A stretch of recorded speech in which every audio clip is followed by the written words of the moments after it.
Hi guys! Today we're learning how to download images from Google.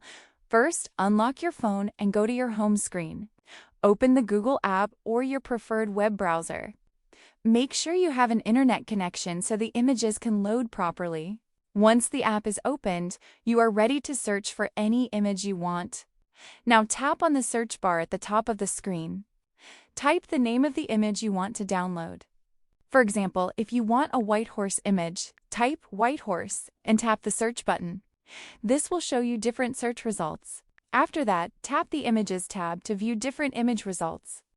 Browse through the available images and choose the one you like. Tap on the image to open it in full view. Here you can clearly see the image before downloading it. Once the image is opened, press and hold the image for a few seconds.